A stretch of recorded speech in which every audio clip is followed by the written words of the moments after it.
మీ పిల్లలు హైపర్ యాక్టివ్గా ఉన్నారా? అయితే బయట తిరిగొచ్చి బయట దొరికే వాటిని తింటున్నట్టున్నారు. అంటే ఆ ప్యాకెట్స్‌లోటివి.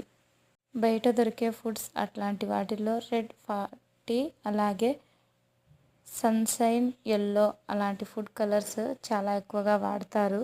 దానివలన పిల్లల్లో ఇమ్యూనిటీ పవర్ తగ్గిపోతుంది. అలాగే హైపర్ యాక్టివ్ పెరుగుతుంది. ఇలా దాంతో పాటే ఒక క్యాన్సర్ కూడా వచ్చేస్తుంది మీ పిల్లలకి. అసలు అవాయిడ్ చేసేయండి ఈ కుర్కురే ప్యాకెట్లను. మీ ఇంట్లో బ్యాన్ చేసేయండి, ఒక పని అయిపోతుంది కానీ.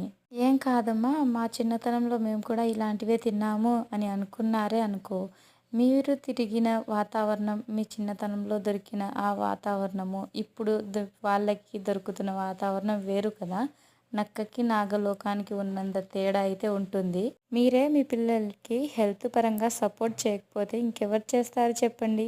మీరు మీ పిల్లల హెల్త్ కాన్షియస్ గురించి ఆలోచించినట్లయితే ఇలాంటి క్యాన్సర్లను ఇంట్లోకి వాళ్ళ ఒంట్లోకి పంపించే విధంగా అయితే చెయ్యరు కదా.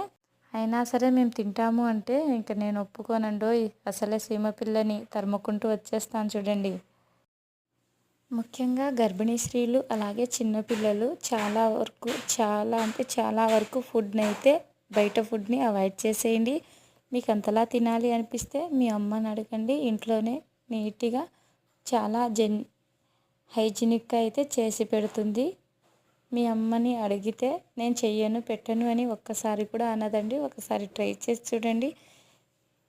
ఇంతకీ నా వీడియోలో ఇక్కడ నేను రాగి మినపవడలు అయితే చేశాను. ఈ రెసిపీ కావాలంటే అడగండి, కామెంట్ సెక్షన్లో పూర్తిగా వివరం ఇస్తానండి.